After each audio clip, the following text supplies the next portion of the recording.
ద్వారా జాహ్నవి రాస్తున్నారు.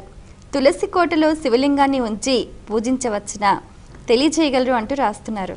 చాలామందికి ఈనాటి కాలంలో కుల వర్ణ వర్గ ధర్మాలను అనుసరించి ఇంట్లో శివలింగం పెట్టుకోకూడదు శాస్త్రం చెబుతుంది.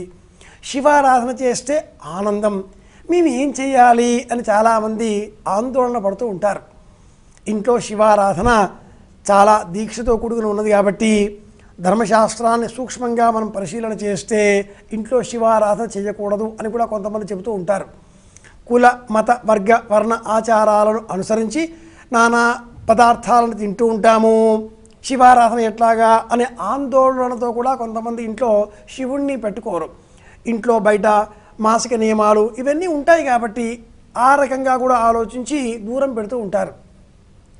అందరికీ సర్వే సర్వత్రా యోగ్యకరమైనటువంటి మార్గం, సరిపుచ్చేటటువంటి మార్గం తులసి కోటలో శివలింగం ఏర్పాటు చేయడం. అప్పుడు ఎక్కడ ఏ దోషము ఉండదు. తప్పకుండా ఇంట్లో ఆ శివారాధన లేదా శివలింగం తులసి కోట కింద పెట్టుకోవచ్చు. తులసి విష్ణువుకు సంబంధించిందే అనే అనుమానం చాలామందిలో ఉంటుంది. అయితే తులసి బిల్వ నిర్గుండి జంబీర ఆమలకం తథాహ పంచబిల్వమితి ఖ్యాతం ఏకబిల్వం శివార్పణం. బిల్వాష్టకంలోనే తులసి కూడా పంచబిల్వాలలో ఒకటి అని చెప్పబడి ఉంటుంది.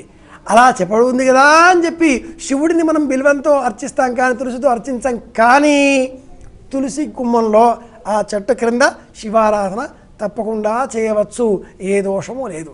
అలా మనం మన ఇంట్లో తులసి మొక్క తులసి కోట అందులో శివలింగం పెట్టి మట్టిలో శివ అని నీళ్లు పోస్తే ఇంట్లో మనం ఏం చేసినా కూడా ఇక్కడ శివారాధన చేసిన పుణ్యం మనకు లభిస్తుంది. కనుక చాలామంది ఇళ్లలో ఇలా తులసి కోటలో తులసి మొక్క క్రింద శివలింగం ఉండడం మనం చూస్తూ ఉంటాం. ఏ దోషము లేదు, నిరభ్యంతరంగా సంతోషంగా పెట్టుకోవచ్చు, ఆనందంగా శివ అని చెప్పి నీళ్లు పోయవచ్చు, తప్పేమి